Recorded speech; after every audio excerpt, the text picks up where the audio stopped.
Hello, hello. What's up, everybody? Welcome to a brand new episode of Part of the Problem. I am Dave Smith. Thank you for joining. Thank you particularly to those subscribers who are watching the episode live and ad-free and uncensored, which you can do too if you sign up over at partoftheproblem.com. I am solo for this episode. Robbie the Fire Bernstein is out. But guys, I can say this when Rob's not here. I'm uncomfortable saying it too much when he's present, but make sure if you're in the Denver area, go grab tickets to Rob's special taping this Saturday, his first ever stand-up comedy special. You know, for people who have come out to live shows that we do, have seen Rob stand up live, they will attest. The kid is just hilarious, and I've known Rob since he first started stand-up comedy.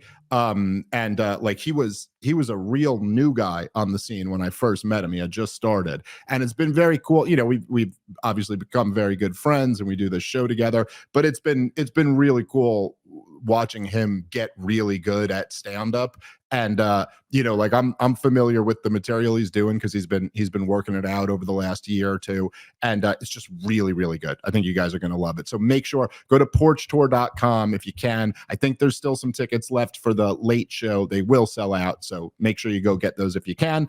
Oh, and of course, me and Robbie the Fire Bernstein are going to be back in Kansas City in a couple weeks. I'm really looking forward to that. We had a great time there last year. So Comic Dave Smith for those tickets, and then Poughkeepsie, Philly, Bozeman, Montana, and then there's a whole bunch more ticket links that'll be up on the website in the next couple weeks. So you're gonna have some real good shows for the rest of 2024, and then a bunch of fun stuff coming up in 2025. Also, I should remind you guys that I will, on election night, I will be on the Valuetainment show for the Patrick Bet David podcast for the while we maybe get results. I'm not sure, but there'll be a lot to talk about. And so I'm really looking forward to that. I love Patrick Bet David is the man, and I love his whole team. They're great. So I'm really looking forward to going back down there. Of course, I owe them for one of, if not the best moment that I've had professionally this year, which was, of course, the Chris Cuomo debate, which was, you know, I was going to say it was a lot of fun. I don't actually know if it was a lot of fun to do it, but it was a lot of fun to have that be done, if that makes sense. It was a lot of fun to get the response that I got to it. So that was really cool. Love those guys. Looking forward to being back down there in Florida for that show. Hopefully all the debris has been cleaned up by that point. Okay. Anyway, I don't mean to make light of the hurricane. Thoughts and prayers to everybody who's been down there for all of it. Okay. So I got, as happens every now and then, I got thrown a little bit of a curveball right before the show started, where I saw something, and it was something that I was like, I can't not talk about this. So I think this is how we're going to open the show here. And just to give a little bit of background here, there was an interview with Meghan McCain on Reason TV. Reason, if you're not familiar, is well, they were a magazine for many decades, and now, of course, like, you know, everyone, they do a lot of online content, a lot of videos and podcasts and stuff like that, because it's the new world. And so, you know, that's how everybody, if you want to survive, you can't just be a magazine anymore these days. But Reason magazine was, I believe, the longest running libertarian publication.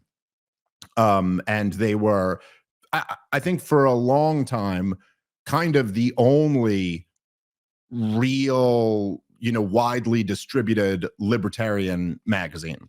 And, you know, the libertarian world, you know, this is a little bit of inside baseball, which I try to stay away from on the show typically, but like, you may have noticed, let's say, if you're not super connected to the libertarian movement, you may have noticed that there's like kind of wildly different people who use the term libertarian.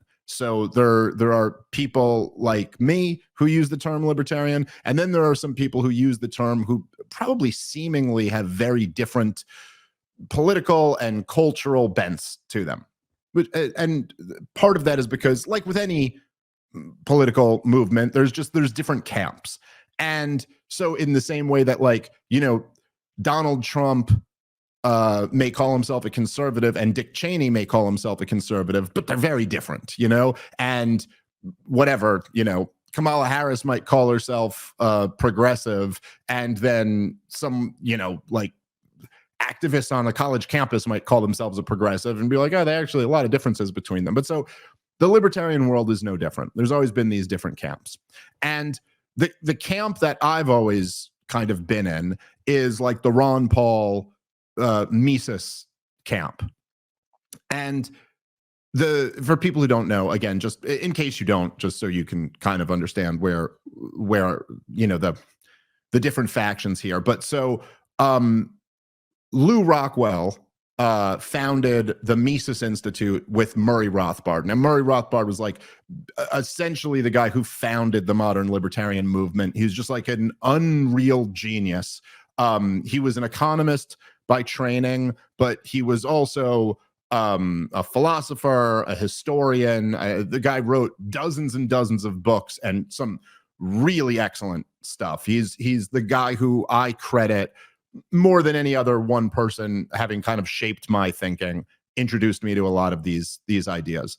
And so Rothbard essentially was kind of in what is sometimes called, there's different terms for it, but like the Beltway libertarians, they're all often called the regime or the establishment libertarians. They probably do not particularly agree with any of those descriptions, although I probably don't agree with a lot of the descriptions they would throw at me, so it is what it is. But like the Cato Institute and Reason Magazine have basically, they've kind of become seen as those like the DC libertarians. These are the libertarians who, are more likely to get a senator to want to sit down and do an interview with them. Although, yeah, times are changing. We got, I've gotten a couple congressmen, working on a senator. But anyway, so there's always been this kind of tension between these different groups. And I was reminded of this when I watched this video. There was a speech that Lew Rockwell gave. I think it was back, it's got to be 15, 20 years ago, something like that.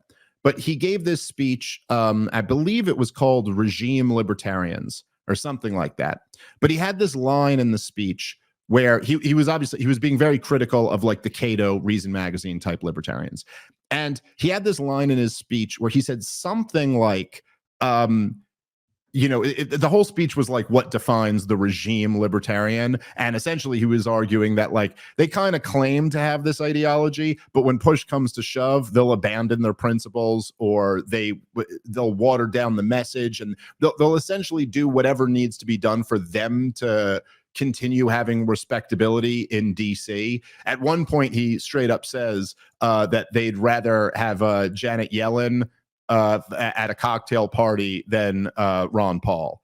And he was taking specific shots at, I think that was directed at Cato, who has, I think, a few different times had the Fed chairman at their like cocktail parties or their events or whatever. And, again, it's just not for a libertarian to be like hanging out and being friendly with the chairman of the Federal Reserve. It's, it's kind of like a Jewish liberation organization having, Adolf Hitler at a cocktail party. It's like, yeah, the whole point of you is you're supposed to be against them. So that's not great. But anyway, he had this one line in the speech where he said that, and again, I'm going to mangle this. He said it in a much more, articulate way than I will. But it was something to the effect of the regime libertarian will sit down with war criminals. And he said something like the perpetrators of the most unjust wars, but his blood boils in moral outrage over an off-color joke. And I just loved that line. I loved that line. Thought it was so perfect. And there's something I've talked about on this show for many, many years. When I first started doing the Part of the Problem podcast in like 2012 or something like that, it's about over a decade ago, I remember talking about this all the time. And particularly from the libertarian point of view, that there's this major problem in American culture, in progressive culture, but I repeat myself, where, and it's particularly a problem for libertarians, although it should be a problem for, I think, like any decent person. But there is this kind of there's a hierarchy of values with everyone and with every culture, with every individual person. You always, whether you think about it or not, you always have a hierarchy of values. It's something that's very important to notice about politicians, and even just like political commentators, like people who do this. Everybody always has a hierarchy of values. You can always see, even if people may list out like, these are all the political opinions I have, there's always one that makes their blood boil more than the other one. And that's always an important thing to notice. So the point I used to make on the podcast back in the day, which still is as true as ever, is that we kind of live in a culture, and a lot of this is artificial. I'm not saying it's all organic, but we live in a culture where like prejudice, bigotry, racism, things like this, and of course all of those terms are very ill-defined and broad, but those things are viewed as worse than egregious rights violations. And the example that I used to give, I mean, at the time I was talking about Barack Obama, but it applies to every, to every president since then.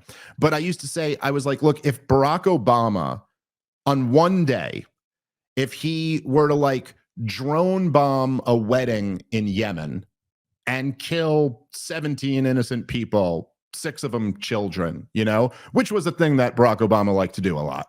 He was real into doing that.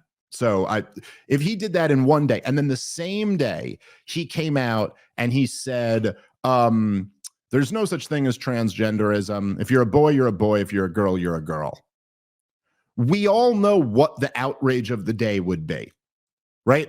The outrage of the day would have been the second thing he said. And it doesn't have to be about transgenderism. It could have been sexist or racist. It could have been racist against white people, If he had come out that same day and said, white people have it easy in this country and they have no idea what it's like to, be black or something like that, Fox News, would have jumped all over that. And literally the drone bomb that hit a wedding in Yemen would be like the 17th thing on the list of outrage. This would be way above it. And I think if you're at all like a decent person, particularly if you're a libertarian, the best of people, you could see there's a major problem with this. There's a major problem when your priorities are this out of whack. Like, however you feel about the statement about transgender people or black people or white people or whoever it is, you could say, hey, that's wrong. You shouldn't have said that. But murdering children is worse. I don't think that's actually that radical of a view, okay? But from the libertarian point of view, it's even more true. Because if your entire political legal theory is that people have natural rights and those rights shouldn't be violated, well, giving your opinion, even if it's a really shitty opinion, that could never be as bad as murdering people. Or that could never be as bad as an egregious violation of people's natural rights. In the case of murder, a violation of their most fundamental natural right, which would be the right to live. But, the right to life is a little bit more important than the made-up right to not be offended, is more or less the point. And this, to me, is something that once you see it, you can't unsee it. And and also I would add that, progressives, and don't get me wrong, because all the people who call themselves conservatives in Washington, D.C. are also a bunch of progressives, but progressives who tend to be the ones who loudly advocate for the biggest expansion of government power. Like, it's always, there's always, that's always at the heart of the progressive message, is that the government should be doing more for whatever group it is. And those people are the biggest kind of pushers of this cultural dynamic, where kind of being offensive, racist, sexist, transphobic, xenophobic, whatever the terms are, it kind of has this spot as the number one most egregious violation of decency. That's number one. And then down here, like rights violations, maybe if they even like ever get mentioned. But I think for any libertarian, right away, you should be able to see that like buying into that framework is death. Because once you accept that, if you accept that offending people is worse than like murdering people, then how are you ever going to achieve a freer society? It's so self-defeating. Anyway, this has been a major theme of mine from the beginning of the podcast to today. I still think that simple dynamic is a major problem in this country. It's one of the things that you see play out right now in the presidential election. It's one of the things that Donald Trump benefits from, is that everybody's always just like, oh my God, he's outrageous, he's offensive. And then he could sit there and say, hey, it's really offensive, the fact that our border's wide open. And like there's just this dynamic of like how, and of course, because of the Trump phenomenon, it's maybe the first time that dynamic's ever been like in question in my life, which is, I'm no spring chicken. Okay, so the other thing I should mention before we get to this clip is that okay, first of all, it's from Reason TV.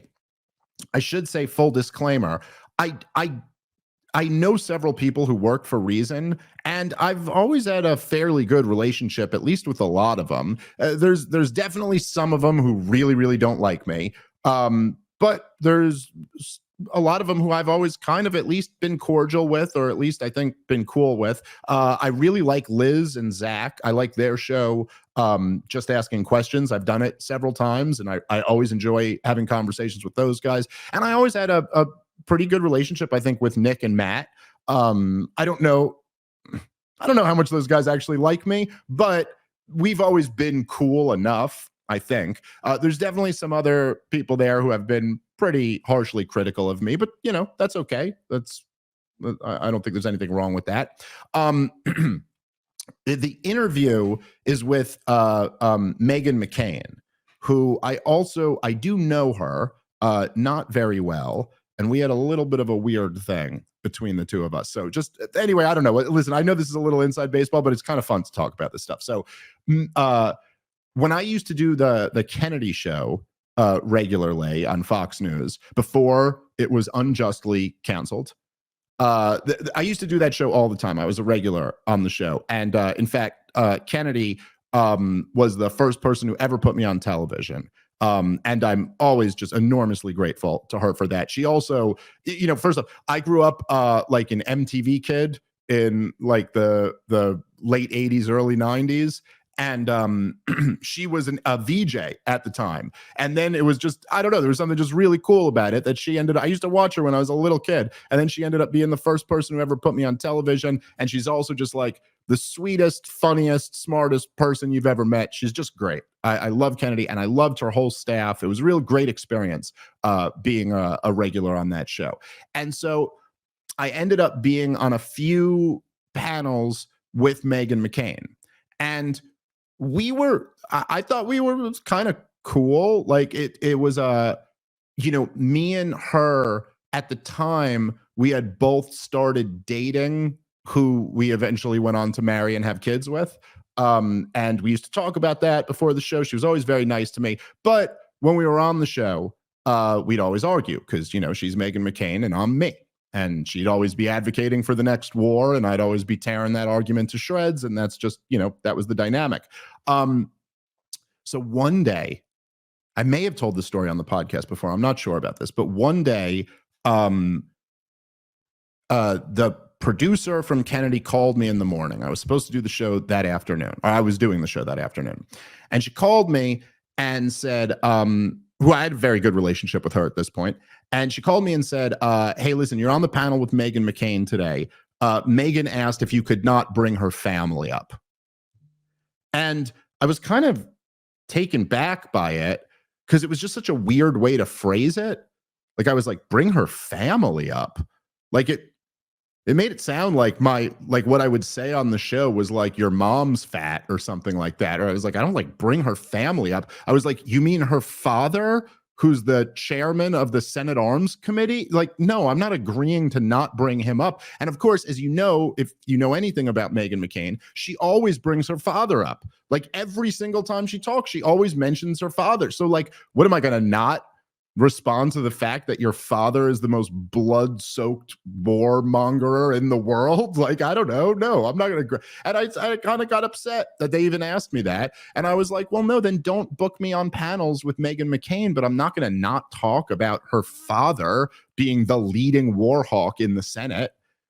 Anyway, so we went on the panel that day, and we ended up getting into an argument on the show. And I was, just about, she was pro-war, I was anti-war. I don't exactly remember the argument, but she was really unhappy with me after that one. And she unfollowed me on all social media. And I found out later, she requested to never be on a panel with me again, which was fine.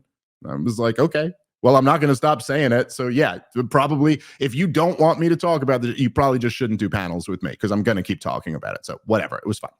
I later found out that she had just found out that day that her father was terminally ill.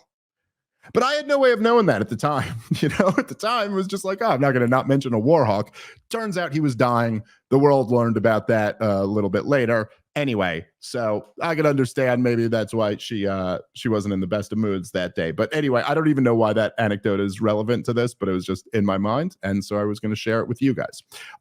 Okay, so the topic. Anyway, so Meghan McCain's being interviewed by a guy I don't think I know who this is. I don't think I've ever met him. I could be wrong about that because I'm getting old and developing dementia slowly, but I don't think I've ever met this guy before. His name is hold on one second. I saw my buddy Jacob Winograd posted this. And so I asked him, I was like, who is this guy who's interviewing him? And he told me it is Billy Binion. I might be mispronouncing that a little bit, but he is a reporter at Reason, and his Twitter bio says covering all things injustice. So anyway, that's the background. And then let's play the clip, and I think you guys will see pretty quickly why I found this interesting.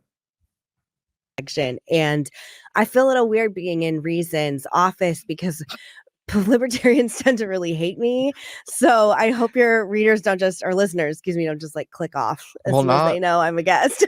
Not this libertarian. I know, not you. But they hate my politics. How about that? Well, there's actually a lot of overlap, or some overlap, which we'll get into. The Libertarian Twitter account every year on the anniversary of my dad's death tweets a picture of me crying at my dad's coffin and says what amazing it is that he's died. So every year they do that. I don't feel a lot of love. Is this the Libertarian Party of New Hampshire? Yes, I'm sorry, of New Hampshire. Well, they are, I would say, the worst. Well, the worst of the worst. I also just want to, not to do this, but like, I know when people get very triggered when I talk about my dad, and I get it, Nepo baby, like freak out. But I want to say something like he won New Hampshire, like historically high when he ran for president both times. He was extremely popular. There's actually data that like he could have actually ran for governor there and won. So it's weird that it's like specifically New Hampshire that seems to really that Libertarian Party is totally unhinged and is mostly made up of people, I think, who care less about libertarian values and more about getting attention on the internet. Well, look, there's lots of people in my lane doing that too, who are just going online and creating drama for clicks, and it's a really shitty, awful part of I think politics right now. But I'm just teasing. I have to give you a little bit of shit before I get okay. All right. Actually, I really enjoy Reason Magazine. That's all you really needed to hear. That she goes on to say she really enjoys Reason Magazine. So I cannot explain how goddamn appalling that whole little back and forth was. Okay, there's people online who are just trying to get clicks and say outrageous things. And that's really the worst part of our politics. As Reason's Billy here, who's against all things injustice, laughs it up with her. I don't know. I don't actually think that is the worst part of our politics. I think maybe the mass slaughter of children is even worse. This is even worse than offensive tweets. Isn't that a crazy radical view that I hold? That I think killing people's kids for bullshit reasons to make weapons companies a bunch of money while you lie through your teeth to the American people why you're going around slaughtering kids. I think that is even worse than people just trying to get attention on social media.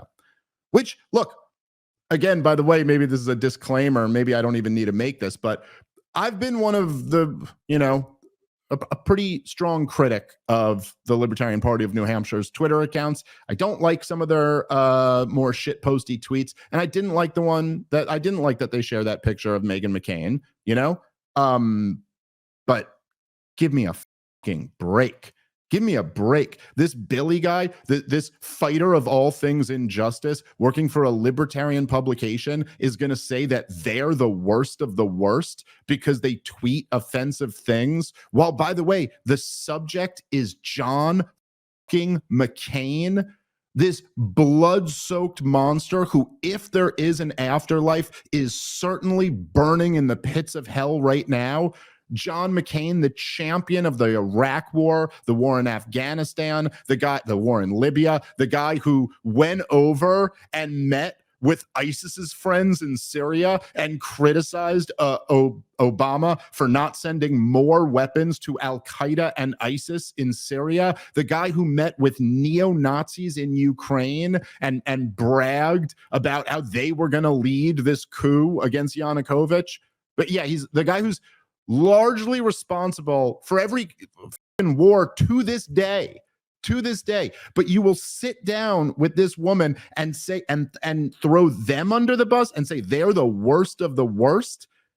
Lady, you're talking, sir, Freudian slip. You're talking to the daughter of the worst of the worst. Okay?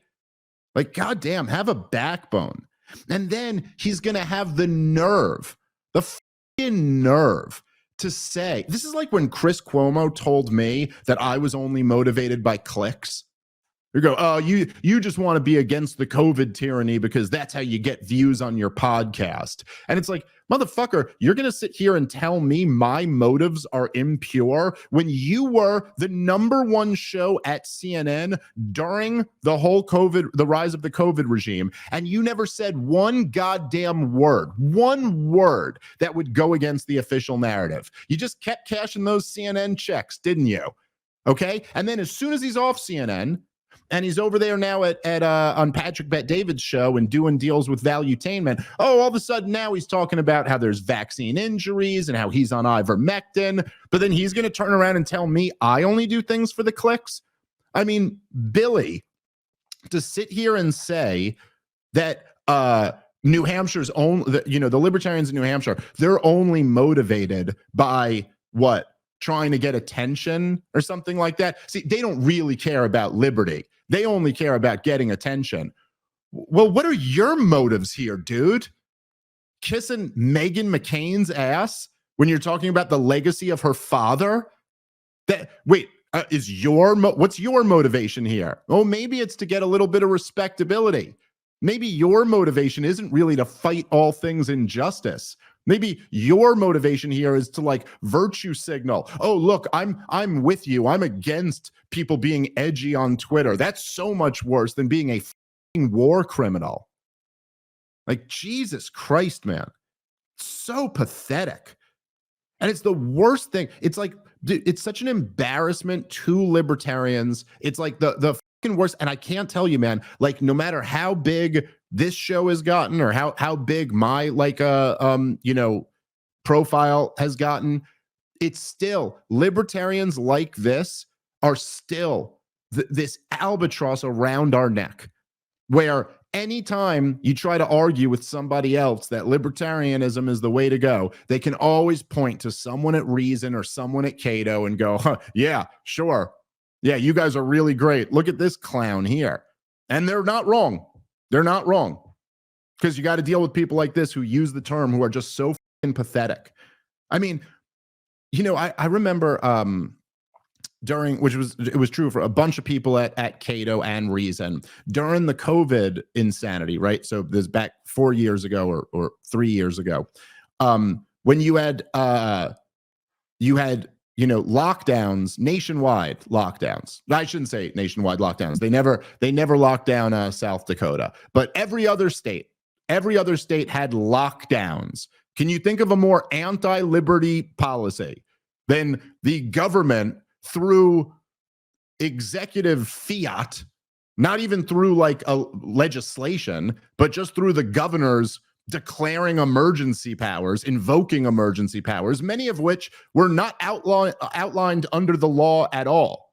Now, one of the best moments, by the way, for people who don't remember this, but one of the best moments of the lockdowns in terms of political coverage of it was when my Governor Murphy, went on Tucker Carlson's show on Fox News. This is before Tucker got fired. And it was one of the only times that a lockdown governor got like a tough interview. And Tucker Carlson asked, and fairly politely, but he asked Governor Murphy about, there had been an incident where I can't remember who it was. It might have been some Jews at a synagogue, or it might have been some Christians at a church, but there was a group of people who went to worship during the lockdowns, and they all got arrested. And so Tucker Carlson asks him, he goes, well, look, like, I've read the Bill of Rights, and the First Amendment says that, like, the government can't interfere with your right, your freedom of religion. And so he asks him point blank, he goes, I'm just wondering, like, so where do you get the authority to arrest someone for the crime of going to church? Where do you have the legal authority to do that? Because it pretty clearly right here says you can't do that. And Governor Murphy looks into the camera and he goes, listen, I'm not thinking about the Constitution right now. I'm thinking about people's health. And Tucker goes, yeah, but like, I'm asking you where you get the legal authority to do this. And Governor Murphy said, and I'm not exaggerating, you can go find this clip, it's out there on the internet somewhere, I'm sure. He goes, well, that's above my pay grade. That was his response. That's above my pay grade. It is above the pay grade of the governor to understand the law and understand what legal authority he has. I'd say that's exactly your pay grade. That's exactly what you're paid to do. Anyway, so during 2020, this happens, right? And look, it's again, this is part of the reason why, say, like someone like me, like why my influence has grown tremendously over the last few years, and why publications like Reason and Cato have, substantially shrunk. Because you'd have all of these so you'd have all these people at Cato and at Reason, and they would just like really intensely go at Ron DeSantis in Florida, because he, after locking down the state, he reversed course, said we're never going to do lockdowns again. But then he took it a step further and he also banned mandates in private businesses. So he essentially said that businesses aren't allowed to have mask mandates, and later weren't allowed to have vaccine mandates. And so he kind of mandated against private mandates. Now, look, there's certainly a libertarian argument. Like, the libertarian position is that businesses should be allowed to do what they want to do. That's not the government's decision whether they want to require you to wear masks. That's the business's decision, because they own that business and that belongs to them. So there's no question it's a violation of libertarian principles in the purest sense to have a governor mandate what businesses can and can't do. However, in the grand scheme of things, in the year 2020, to be like appalled at DeSantis and not appalled at the other 48 states who were all in lockdowns at the time is like madness. Like, you believe in liberty, and then the government just instituted totalitarianism across the country, and you're sitting here picking a fight with the one guy who's fighting back against it. It's absurd. And in a similar sense, you could say that like, I think a lot of these New Hampshire tweets are in bad taste. Okay, no problem. But the policy, the underlying policy that you're talking about here is mass murder. I mean, this is just like the most insane thing ever. But then you're going to question other people's motives. What are your motives exactly here, man? That's what I'd like to. Since we're in the game of questioning motives here, maybe yours ought to be brought into question a little bit. It's just unbelievable.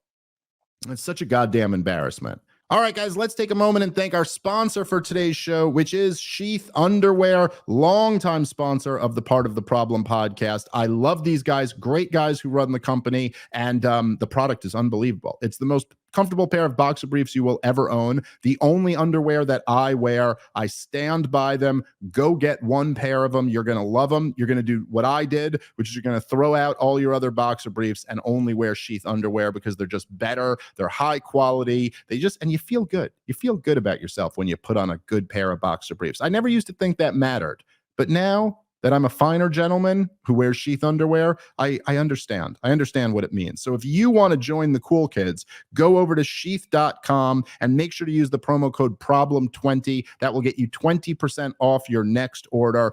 Once again, that's sheath.com, promo code problem20 for 20% off. All right, let's get back into the show. It's like I've always said, man, it comes back to the whole thing I've always said. Number one, if you're a fighter of injustice, or if you're a libertarian of any sense, and you somehow have in your hierarchy offensive tweets up here and celebrating warmongers down here, you have lost the fucking plot. You are out of your goddamn mind. It's just a totally indefensible position. And again, I'm not saying it's everybody at Reason. I'm not saying it's everybody at Cato. There's some good people there, but these type of embarrassing moments always seem to come from those groups. Always seem to come from those groups. And they can criticize like our camp, and they do all the time, and you see all of them, like, and it'll be like, oh, someone had a tweet that was offensive, or they were at an anti-war rally and someone held up a Russian flag, so are you really pro-Russian or something like that? But at least my camp isn't doing this shit, man. I'm not saying we're perfect, but if there's one thing you can count on the good libertarians to do, is to never be more concerned with being respected by war criminals than sticking to the principles of liberty. So anyway, I don't know. I guess that's all I have to say on that. I guess my final thing I would just say is that it's like that point that I made before about the hierarchy of outrage. That's like, look, I know there's probably like a logical fallacy in here somewhere, but so don't take, I'm not saying that it's like your hierarchy is everything, but it is the best like rule of thumb. It's the best like roadmap to see like what, like in terms of like which political commentators you trust and which ones you dismiss, what really gets their blood boiling. That is like the best question to ask yourself. What really do they care about? Like, what issue is that? And even within the issue that they care about, then go to like within that issue. What is it that really gets them worked up? That's what fucking matters, man. Because even amongst some, say like a left-wing progressive or something like that. Like if they want to talk about like systemic racism or something like that, it was like, okay, fine. Even within that, what are you really furious about? What are you really working on? What are you talking about? What issues like do you really care about? Is it like, I want to tear down a statue? Is it like a college professor said something offensive or something like that? Or is what you really care about the fact that like kids in the south side of Chicago have to grow up with bullets whizzing around them, and we got to do something about that? There's these kids in Baltimore who fucking have neglectful parents and the shitty school system and a shitty police force that none of them do anything for them. Because, like, you know, I may disagree with the left progressive, but if it's the latter, if you're telling me like, hey, there are these kids in the inner city of Baltimore who really don't have the things they need, I'm listening at least, you know? I could at least be listening to that. I may not completely agree with your prescription, but like it's like you care about what really matters to some degree at least.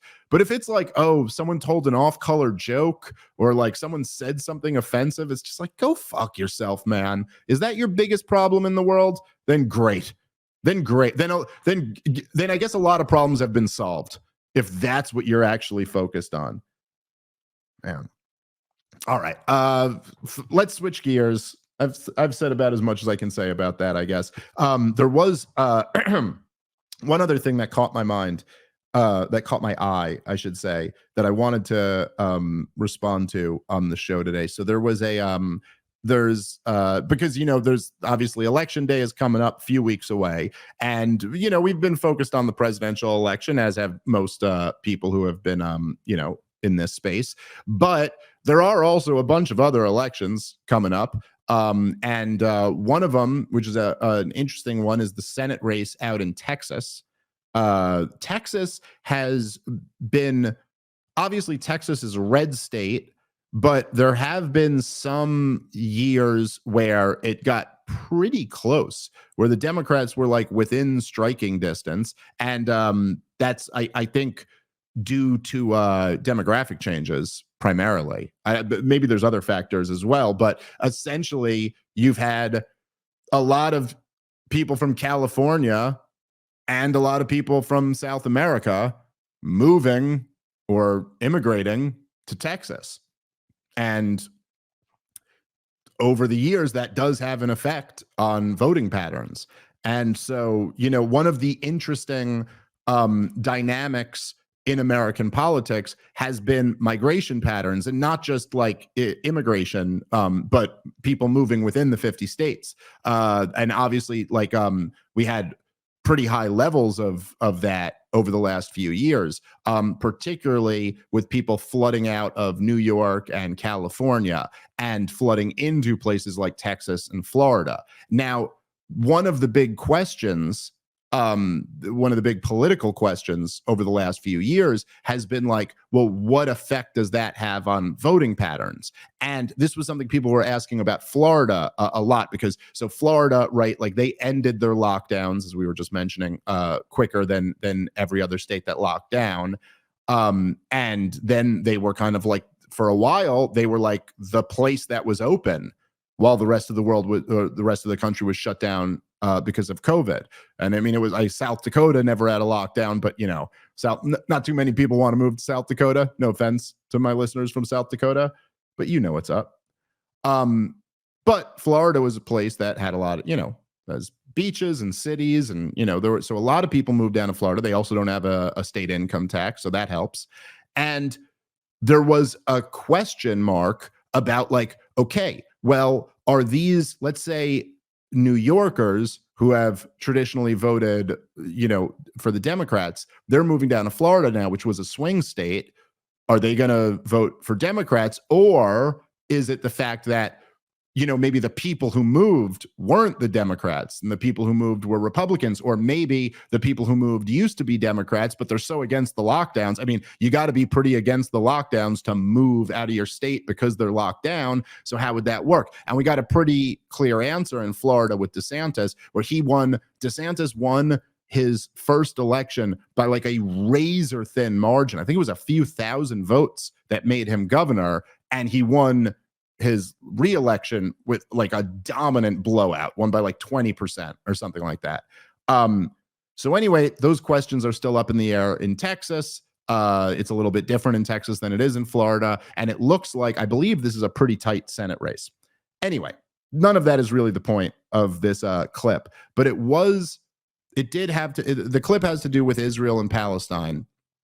And I did think that this was almost like a microcosm of a lot of the insane shit that I've been talking about over the last year, where it is even for someone like me who's just living in this, like this is what I do for a living, it was shocking to see this display.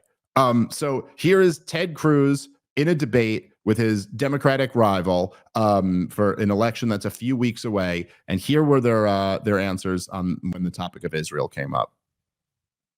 When I was elected 12 years ago, I resolved then to be the leading defender of Israel in the United States Senate. And I've worked every day to do that, to stand up and fight to support Israel. I am proud to stand with Israel. Our position should be that America stands unshakably with Israel. When President Trump was president, I urged him to move our embassy to Jerusalem. He did, and I was there the day we opened the embassy in Jerusalem. I've never seen such celebration. When President Trump was president, I urged him to pull out of the disastrous Iran nuclear deal. He did, and it was the single most important national security decision of his entire presidency. Congressman Allred has consistently lined up against Israel. At the beginning of the Biden-Harris administration, he urged them to... I just hope people kind of appreciate how utterly bizarre this is. Like on every level. You know, and I understand that people might look, there might be things that people see from, say, like the left-wing protesters on college campus who are protesting Israel's horrific war in Gaza. And there might be some things that those protesters say that you don't really like very much. They might have some chants or say some things that kind of turn you off. I mean, look, after all, they are 20. And just if everybody here could just think about yourself when you were 20 and how retarded you were.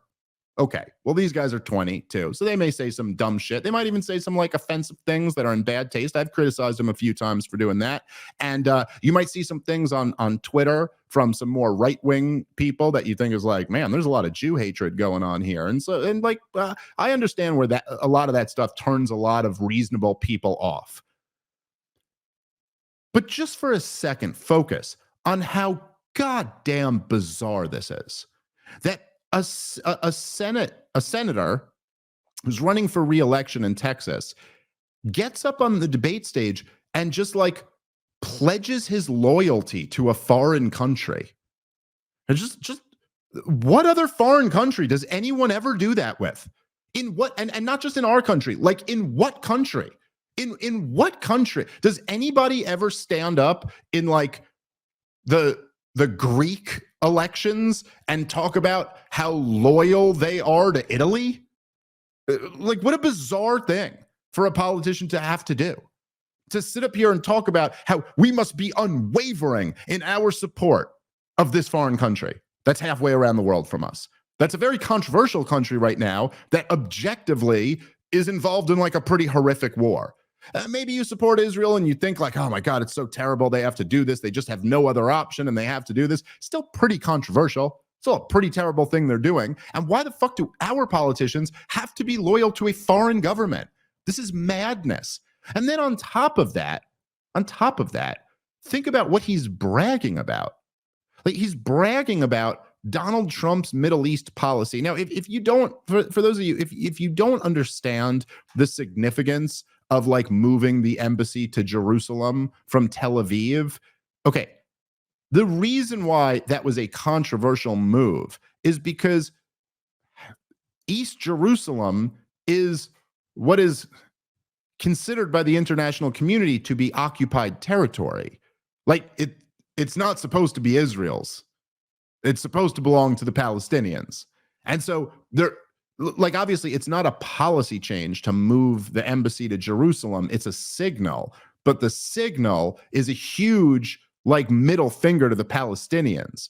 It's like it's like letting them know that even though there's always been these kind of like, you know, people have been dangling this carrot in front of you that you might get a Palestinian state one day. Okay, so in all of the negotiations toward a Palestinian state, they all fell apart. And it's a very interesting history if you care to read about it. But the Palestinian state was always Gaza, the West Bank, and East Jerusalem. Like, so part of Jerusalem is supposed to be given to the Palestinians at some point. But moving the embassy there was just like officially letting them know that that point will never come. Abandon hope. No one is coming to save you. You know, at the beginning of the creation of Israel, there was a lot of hope that the surrounding Arab states would come save the Palestinians from the Palestinian people. That was a lot of their hope. In the late 50s and the early 60s, after the Arabs had, lost wars, the other Arab states, this is, with their conventional militaries, they had lost wars to Israel, and they had essentially, it had become obvious that that wasn't happening, that these Palestinian refugees no one was coming to save you.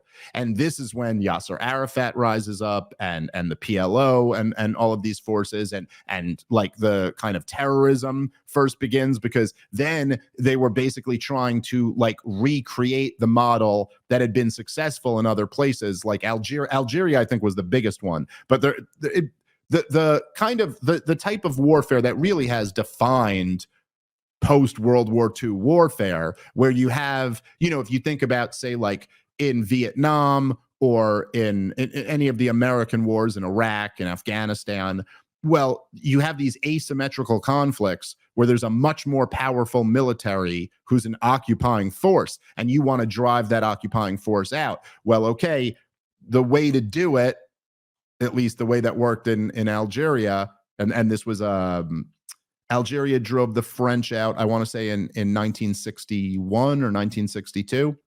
And the way they did it was essentially through this guerrilla warfare, or what you might call terrorism. And the idea was that, you have guerrilla fighters, you commit heinous, violent acts, you trigger a response from the much stronger army that's brutal and gruesome, and then the international community and the people back home, they go, Jesus Christ, we don't want to be a part of this. And that's what happened in Algeria. That like left-wingers back home in France were like, yo, what do you mean we're slaughtering people over there? We don't want, and they ultimately drove them out. So this was the attempt after that maybe through terrorism, we could drive the Israelis out. The problem is that, if Israel is a colonial power, they're what historians call settler colonialism. So they're not, it's not like France, where they're like, hey, we're going to go colonize Algeria, but France is still back here. I mean, if you cause enough problems for the French in Algeria, they might do what they ended up doing, which is just leaving and going back to France. The difference with the Zionists is that there was nowhere to go back to. It wasn't like, oh, you drove us out, so we're going to go back to like Poland and Ukraine. And that just wasn't happening. They were there permanently. So anyway, this terrorism stuff has not only been horrifically wrong, but it's also just failed objectively. And so anyway, there's this whole history of it. But Donald Trump moving the American embassy to Jerusalem was like, in some sense, like a nail in the coffin. Abandon hope. It's never happening. The Israelis are never leaving. And although that talk about compromise in a Palestinian state, that's also never happening. So just imagine that you did this a few years before the attack on October 7th. And you're still bragging about it. Like, there's not a little part of you that goes like, oh, maybe that wasn't the best move. Maybe it wasn't the best move to say you're now hopeless. You have no recourse. That's it. It's over. You lost. And it's not like, don't get me wrong, it's not like you lost the territory that is Israel. That boat sailed away a long time ago. It's that you will be subjugated for eternity. You also don't get your own state. That's specifically the message of moving the embassy to Jerusalem. You will never get your own state. You will be ruled by the Israelis forever. And I'm not exaggerating when I say this. Israel has been ruling Palestine since 1967. Okay, there's been all these talks of a Palestinian state since then. This was a signal that they will never come. So Ted Cruz is simultaneously bragging about that decision and then also bragging about Donald Trump pulling out of the Iran deal that allowed inspections of their nuclear facilities. Now we don't have that anymore. And now the reporting is that Iran is actually pursuing nuclear weapons. So like, I'm just saying, just imagine that the context is that there is this brutal war going on in Gaza. Israel just invaded Lebanon, and there are, let's say, really high tensions between Israel and Iran, and where they've both thrown shots at each other. Israel started it, but they both have been sniping at each other. And Israel's vowed to respond to the latest rocket attack that Iran just sent. And you're bragging about laying the foundation for this current dynamic? So that is just batshit insane. And then also just the absurd, bizarre, just bragging about how you are fully supportive of a foreign country. And that support will be unwavering. And my opponent doesn't support this foreign country with every inch of his soul. You're not even loyal to a foreign country. He attacked his Senate rival. What the fuck is this? But let's go back to the video. Here's the response. From, hey, I'm loyal to a foreign government and you're not sufficiently loyal to them. Here's the response to that. Send money to Gaza, even though it would go to Hamas. He has supported Kamala Harris and Joe Biden flowing over $100 billion to Iran. 90% of the funding for Hamas and Hezbollah comes from Iran. I'll tell you, Congressman Allred invited a radical imam here in Dallas who calls Zionists monsters and has compared them to Nazis. Congressman Allred calls them the very best of North Texas. I don't support those who engage in anti-Semitic actions, and I will tell you the funders of the anti-Semitic protest on college campuses are among Congressman Allred's biggest supporters. We need clarity. We need to draw a line. And as for me and my home, we will stand with Israel. Senator, thank you for that. Congressman, you have 60 seconds. We have to talk about this because there was a vote. It's not about talking.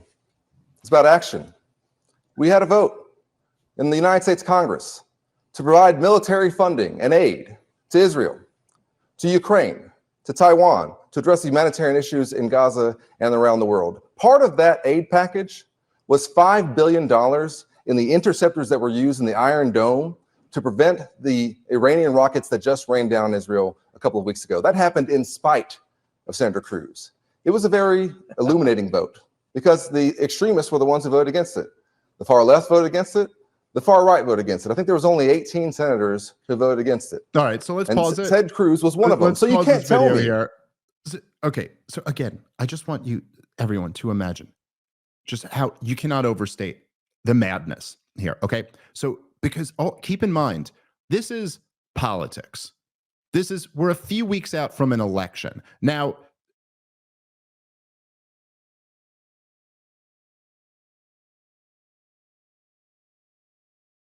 politicians are running for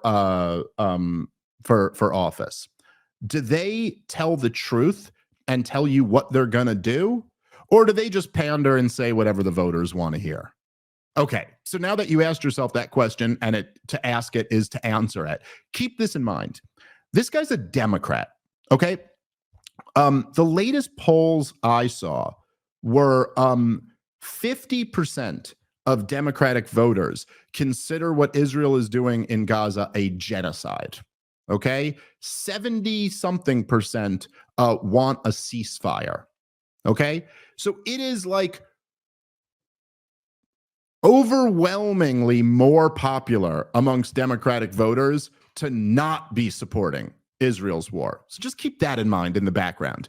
But when Ted Cruz gets up and goes, hey, I am totally loyal to a foreign government. I'm unwavering in my loyalty to that. And my opponent over here isn't totally loyal to a foreign government. It's just it's like an alley-oop, a perfect volley for you to just spike the shit out of that and go, yes, sir, I'm loyal to the United States of America, not to some foreign government. And I'm happy to work with Israel when it's in America's interest. But if it's not in America's interest, then we don't do that. And if Israel's doing something that I consider to be wrong, I don't have to support them. I'm loyal to my country. Who are you, Mr. Flag-waving conservative? It's just right there to set it up. But of course, he can't do that. He can't do that. So he has to go, nah, I'm more loyal to this foreign government, not you. No. See, it's about actions. And I totally supported this bill, which would have given another $5 billion to Israel. I'm the most loyal to Israel. I'm the most loyal, not you. And the exchange continues. Then anyway, we don't even need to play any more of the video. You basically get the point.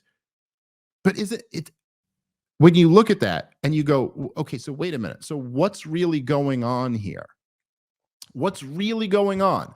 I mean, if we live in a democracy and politicians are all fucking liars anyway, why wouldn't he just say the obvious thing, which is correct and would totally destroy your opponent and would also be far more popular with the voters? It's like, oh yeah, because that's not who they're talking to. They're not talking to the voters. They're talking to the power structure.